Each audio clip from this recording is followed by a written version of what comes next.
여러분들이 이제 미가서를 비롯한 뭐 이렇게 예언서를 읽으면 무슨 말인지 잘 알아듣지를 못합니다. 사실은 이 예언서라고 하는 것도 여러 가지 상징적인 표현으로 많이 되어 있고요.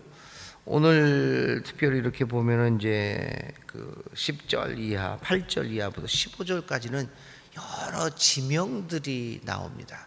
그 지명들이 다 이제 낯선 것들이기 때문에 이게 도대체 무슨 얘기를 하느냐라고 하는 것이 참 알아듣기 힘든 이 기록들이기도 합니다. 그래서 우리가 이 예언서 같은 것, 뭐 성경이 거의 다 그렇기는 하지만요, 좀 관계되는 서적들을 함께 이렇게 병행하면서 읽어야지 이 말씀들을 좀 우리가 좀 이해할 수가 있게 되겠어요. 하여튼 예언서는 굉장히 계시록과보다는 좀 덜하기는 하지만 매우 상징적인 비유적인 표현으로 많이 되어 있기 때문에 이런 비유들이, 이런 상징들이 무엇을 의미하는가라고 하는 것에 대한 연구들이 좀 필요합니다. 자, 미가서 오늘부터 이제 한 7번에 걸쳐서 미가서에 대한 예언들을 우리가 한번 생각해 보려고 합니다. 먼저 미가는 누구였는가라고 하는 겁니다. 미가는 이사야와 동시대의 사람입니다. 그래서 이사야가 유대 나라에서, 그러니까 남쪽 나라에서 활동했던 것처럼 미가도 거의 같은 시기에 이 유대에서 활동했습니다. 그러니까 이 시기도 거의 비슷합니다. 시기는 기원전 750년에서 690년. 그러니까 이 유대 나라가, 남쪽 나라가 바벨론에 의해서 멸망하는 게 587년입니다. 기원전. 그러니까 한 100년 조금 넘은 100년에서 150년 전 사이에 활동했던 사람입니다. 그러니까 멸망하기 전에 한 1세기 정도에서 활동했던 사람이라고, 또 이사야가 활동했던 것처럼 당시 예루살렘, 남유다는 굉장한 번성을 이루고 있을 때, 그러니까 멸망의 기미가 그렇게 보이지 않았던, 잘 살아나가던 시대였습니다. 근데 이제 이사야 예언하고 미가의 예언은 좀 다른 면을 보이고 있습니다. 이사야서의 예언서를 보면 그 당시의 이스라엘 사회의 상류층들의 상황이 어떻게 되어 있는가, 어땠는가라고 하는 것들을 우리 어느 정도 짐작할 수 있고, 그리고 국제 관계들이 유대를 비롯한 아시리아 북쪽 나라 사람들과 또 나중에 이제 바벨론이 나오기는 하지만은 이 이스라엘을 둘러싸고 있는 그 팔레스타인 지역의 이집트, 저 남쪽에 있는 이집트, 북쪽에 있는 아시리아, 그리고 그 비옥한 땅이라고 알려졌던 이 팔레스타인, 이스라엘이 있었던 거기를 둘러싼 국제 관계가 어떻게 얽히고 설켜 있는가라고 하는 것들을 이사야서를 읽어보면 대강 이제 눈치를 채게 됩니다. 그런데 미가의 예언서에서는 그런 국제 관계나 정치가 어떻게 돌아가고 국제 관계, 외교 관계가 어떻게 돌아가는 것은 전혀 엿볼 수가 없고요. 미가의 예언서에서 엿볼 수 있는 것은 당시에 못 살던 사람들의, 그러니까 이 밑바닥에 있었던 가난한 사람들의 사정이 어떠했느냐라고 하는 것들을 엿볼 수 있습니다. 그 이유는 한 가지입니다. 이사야는 귀족 출신이었고, 그래서 상류층들과 늘 함께 하던 사람이었고요. 그럼 미가는 작은 시골 마을 출신이었습니다. 그래서 이사야는 미가와는 달리 그 상류층들의 삶을 살았던 사람이어서 거기서 얻어지는 정보로 인해서 당시의 정치 상황과 국제관계 상황에 대해서 정통한 사람이었고요. 그래서 남유다 사람들, 남유다의 그 운명을 그러한 정치와 국제관계 속에서 이 나라가 어떻게 될 것이다, 이렇게 바라보았던 것이고요. 미가는 아주 어렵게 살았던 사람입니다. 작은 시골 땅에서 당시에 권력이 없는 사람들이 겪어야만 했던 여러 가지 어렵고 불의한 상황들을 자기 자신이 직접 경험했던 사람입니다. 그래서 그 밑에 사람들의, 어려운 사람들의 사정을 잘 이해하고 있었습니다. 그래서 미가의 이러한 출신 성분은 후일 그가 예언자가 되었을 때 그의 예언을 통하여 없는 사람들의, 억압받는 사람, 밑에 사람들, 가난한 사람들의 대변자로 등장하게끔 만들고 있습니다. 그래서 이제 미가서에서는 그러한 그 가난한 사람들의 어려운 사정들이 많이 이제 나타나고 있다라고 말씀드릴 수 있습니다. 미가의 출승지는 이처럼 예언자 중에서도 아모스와 마찬가지로 이 농촌이었습니다. 아모스 선지자 예언서도 우리가 읽어봤지만 그 아모스 선의 사람도 농촌에서 이제 일을 했던 농부였던 목동이었죠. 그것도 이제 삭을 받던 목동이었기 때문에 아모스도 읽어보면 어려운 사람들의 입장에서 저 위에 사람들을 바라보는 그것들이 잘 반영되어 있습니다. 자, 이렇게 이제 이러한 미가에게 하나님의 말씀이 임하게 됩니다. 그래서 이제 미가서는 모두 7장으로 이루어져 있는데, 그런데 또 미가서는 독특한 것이 이 7장으로 이루어지는데 크게 세 부분으로 나눠집니다. 1장과 2장이 첫 부분이고, 그 다음에 3장과 5장이 둘째 부분, 내용도 조금 다릅니다. 그 다음에 이제 6장과 7장이 결론 부분인데, 각 부분마다 심판의 말이 나오고, 그리고 1장과 2장에서요. 그리고 2장이 끝날 무렵에 또 계속해서 심판의 말이 나오다가 끝 무렵에는 희망의 말이 나오게 됩니다. 그러니까 이렇게 해서 멸망할 것이다. 그러나 너희들에게 이렇게 하면 이러이러한 희망이 있을 것이다. 이런 구조를 가지고 있습니다. 심판과 희망이 서로 교차되어지고 있는 게 이제 미가서의 특징 중에 하나라고 될 수 있습니다. 예를 들면 이제 호세아서나 이제 아모스서 그 각 부분마다 그렇게 심판과 희망이 교체되었던 것은 아닙니다. 계속해서 심판의 말이 나오다가 이제 거의 예언서가 끝나갈 무렵에 그럼에도 불구하고 하나님의 사랑은 너희들에게 이렇게 생명의 희망을 줄 것이다. 이런 식으로 되어 있지만 미가는 각 단락마다 이렇게 희망과 심판이 교차되어지고 있습니다. 이런 말씀을 제가 이제 드리는 이유는 성경을 읽을 때 여러분들이 여기서만 미가서를 읽을 게 아니라 또 나중에라도 여러분들이 미가서나 여러 가지 성경들을 읽을 때 이러한 구조들을 이해하면 이 성경을 읽어 나가는데 좀 더 도움이 되고, 이게 뭔 뜻이 하느냐, 그냥 우리가 불경 외우듯이 읊어 나가는 것이 성경이 아니지 않습니까? 우리가 사경회를 통해서도 말씀을 강사 목사님이 하셨지만 성경 말씀은 그냥 읽기 위해서 읊어가는 것이 아니라 그 말씀이 우리의 삶에 어떤 의미를 두고 그것이 나로 하여금 어떤 결단을 해서 행위로 만들어가서 예수를 살게 만드느냐, 이게 관건이거든요. 그래서 성경을 읽는 거는 조금 더 이렇게 관심을 가지고 읽어 나가야만 이제 좋습니다. 자, 2절부터 5절까지 이제 본격적으로 미가가 예언을 시작하면서 첫 번째 하는 말씀이 뭐냐면, 당시에 이스라엘 사람들이 기다리고 있던 주님의 날에 대하여 이야기합니다. 미가는 그 하나님이 처소에서 내려오신다 이야기를 합니다. 그 높은 자리에서 땅으로 내려오시는 하나님을 이야기합니다. 근데 이스라엘 사람들은 이 하나님의 오심, 그거를 하나님이 이스라엘 사람들을 복주시기 위하여 온다라고 생각을 하고 있었습니다. 이스라엘 사람들은 하나님이 자신들을 복주시는 것을 당연하게 여기던 그 시절이었습니다. 다른 어떤 하나님을 상상할 수 없었던 그 시절에 미가는 오시는 하나님은 너희들에게 복주는 하나님이 아니라 이스라엘 사람들의 죄를 낱낱이 밝히고 온 세상을 하나님이 심판하러 오신다라고 하는 심판의 하나님을 보여주고 있습니다. 그런데 이런 하나님의 심판은 왜 이루어지느냐? 이스라엘 사람들의 죄 때문이다라고 하는 겁니다. 특별히 형식만 남은 가식적인 예배, 그러니까 믿는다고 하면서, 하나님을 섬긴다고 하면서 그건 형식만 나와 있는 가식적인 예배를 이야기합니다. 신앙을 얘기합니다. 그것이 바로 하나님을 배반하는 큰 죄가 아니겠는가. 야곱의 죄가 뭐냐? 사마리아가 아니냐.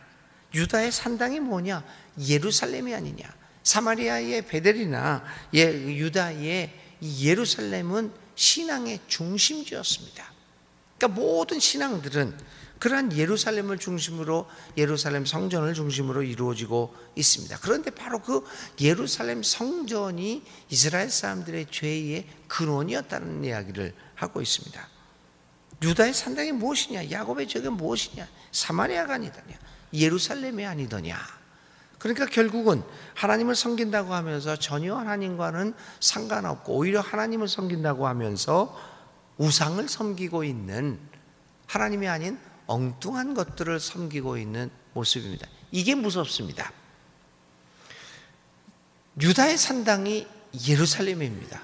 그런데 우리는 그 당시에 그 사람들은 하나님을 믿고 있다라고 생각을 했습니다. 그것이 자기들의 하나님이라고 생각을 했던 것이죠. 그게 가장 무서운 것 아니겠습니까? 우리가 하나님을 믿는다고 얘기합니다. 예수님을 믿는다고 얘기합니다. 그런데 엉뚱한 예수님, 엉뚱한 하나님을 믿고 있는 겁니다. 너희의 야곱의 죄가 뭐냐? 사마리아가 아니냐? 유다의 산당이 뭐냐? 너희들이 그렇게 확신하고 있는 예루살렘이 아니더냐? 그러니까 우리가 잘못 참 하나님이 아닌 우상을 믿으면서도 나는 믿는 사람이다 라고 착각하고 있는 우리의 모습들을 신랄하게 비판하고 있습니다. 차라리 내가 하나님 자체를 모르고 있었다면 오히려 그 올바른 하나님을 만나는데 더 용이했을지도 모릅니다. 그런데 내 속에는 이미 우상적인 신으로 가득 차 있습니다. 근데 그것을 참 하나님으로, 성경과 예수님이 우리에게 가르쳐주는 하나님으로 바꾸기가 너무 힘듭니다. 정말 힘듭니다. 그래서 하나님이 그 이스라엘 백성들에게 오는 것이죠. 근데 죄를 묻는 것, 바로 하나님을 착각하며 믿고 있는 그들에게 가식만 남은 그러한 그들의 신앙을 심판해 주려고 하고 있는 것입니다. 그래서 그들은, 이스라엘 사람들은 그 남유다 사람들이죠. 남유다 사람들은 당시 한 멸망하기 100년에서 150년 전이었기 때문에 가장 성황을 이루고 있던 시대였습니다. 그 시대에 그들은 번성을 이루게 되면서 하나님이 자기들을 축복하고 있었구나라고 생각을 합니다. 그런데 그들이 이룩해 놓은 번성이라고 하는 것은 하나님이 주신 것이 아니라 오히려 우상에게 절을 함으로써 얻어진 것입니다. 그것이 이제 6절부터 9절에 이들이 우상에게 절하여서 얻어놓은 그 번영을 하나님이 어떻게 이렇게 폐허로 만들 것이다 라고 하는 것들을 미가는 이야기를 하고 있습니다. 6절부터 7절입니다. 내가 사마리아를 빈들의 폐허로, 포도나 각굴밭으로 만들겠다. 그 성의 돌들은 골짜기에 쏟아 붓고 성의 기초가 드러나게 하겠다. 그러니까 완전히 전복을 시키겠다라고 만드는 것 아니겠습니까? 그러니까 이제 유대 사람들이 얻었던 그 번영이 얼마나 헛된 것이었던가. 그것이 우상에게 절하여 얻은 그러한 이 번영들은 하루아침에 전복되어질 수 있는 무서운 것들이다 라고 얘기합니다. 하나님의 심판은 이렇게 우상에게 절하여 얻은 모든 것들을 한순간에 무로 돌리는 위대한 것임을 기억하고 하나님께로 돌아오라 이야기합니다. 그래서 이러한 그 이야기, 우상에게 절한 유다 사람들을 얘기하고 10절부터 15절까지 예루살렘의 멸망을 예언합니다. 그 10절부터 15절에 나오는 여러 가지 이름들 있지 않습니까? 여기 가드니, 사빌, 그리고 사난, 이런 주민들, 이러한 지역들은 예루살렘의 그 남유다에 있는 지역 이름들입니다. 그러니까 요 미가가 몇 가지 지역 이름을 얘기하면서 사람들에게 얘기하고자 하는 것은 하나님의 심판에서 벗어날 곳은 없다. 나는 여기에 있으니 하나님의 심판을 면할 것이다 할 수가 없다. 유다에 속해 있는 모든 지역의 이름을 열거하면서 예루살렘을 비롯한 유대가 하나님의 심판에 의해서 멸망당할 것을 이야기하고, 그들은 벌거벗은 몸으로 이제 포로로 잡혀갈 것이다. 지금까지 자신들이 자랑하던 모든 것들이 오히려 그들에겐 수치가 될 것이다. 그런데 그들은 이러한 미가의 예언을 받아들일 수가 없었습니다. 이유는 한 가지입니다. 자신들이 누리고 있는 풍요에 너무나도 도취되어 있기 때문에 이런 이 미가의 예언들을 받아들이고 회개하여 다가올 심판을, 그거를 면할 수 있는 삶의 변화를 이룩하지 못했습니다. 너무나도 도취되어 있었기 때문입니다.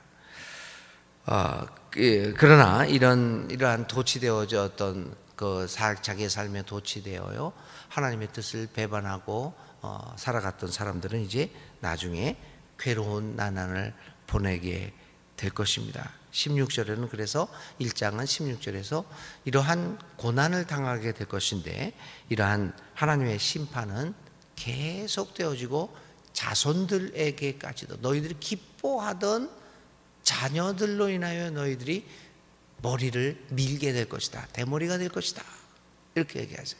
이 머리를 민다고 하는 것은 수치입니다. 이스라엘 사람들은 그렇게 당시에 그렇지 않아.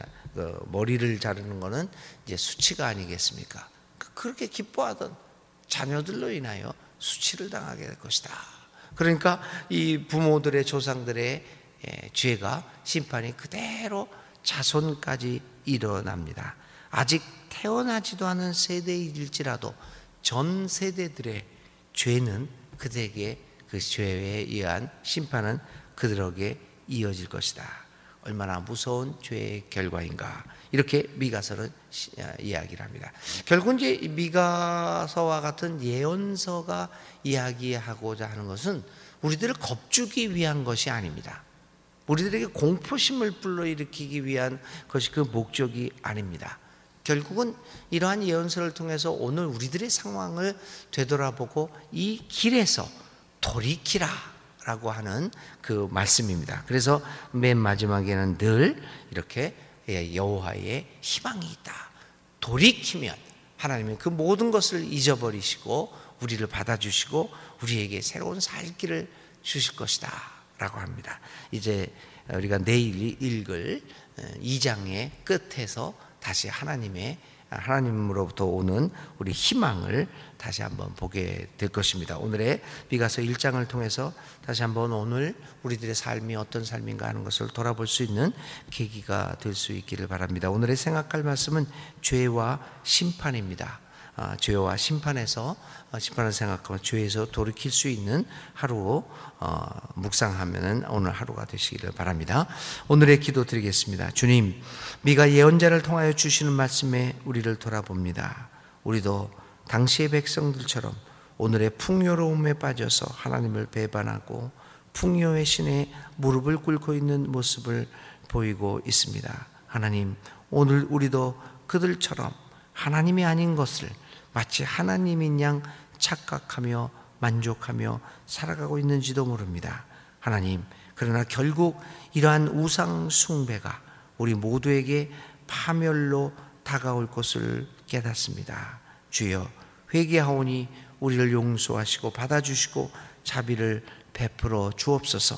우리의 길에 돌이켜서 온전한 진정한 하나님을 섬기며 하나님의 길에서 벗어나지 않는 우리들이 되게 하여 주시옵소서. 예수님의 이름으로 간절히 기도를 드립니다. 아멘. 오늘의 실천입니다. 무엇보다도 내가 믿고 있는 하나님은, 나는 어떤 하나님을 믿고 있는가라고 한번 기록해 보시고, 그것이 예수님이 우리에게 가르쳐준 그 하나님의 모습과 같은 것인가, 아니면 차이가 있는 것인가를 한번 비교해 보면서 성경과 예수님이 가르쳐 주신 하나님을 우리에게 밝히 가르쳐 주십시오 하고 하나님 앞에 간절한 기도를 드리는 실천해 보시기 바랍니다. 주님 가르쳐 주신 기도드립니다. 하늘에 계신 우리 아버지, 아버지 이름을 거룩하게 하시며 아버지의 나라가 오게 하시며 아버지의 뜻이 하늘에서와 같이 이 땅에서도 이루어지게 하소서. 오늘 우리에게 일용할 양식을 주시고 우리가 우리에게 잘못한 사람을 용서하여 준 것 같이 우리 죄를 용서하여 주시고 우리를 시험에 빠지지 않게 하시고 악에서 구하소서. 나라와 권능과 영광이 영원히 아버지의 것입니다. 아멘.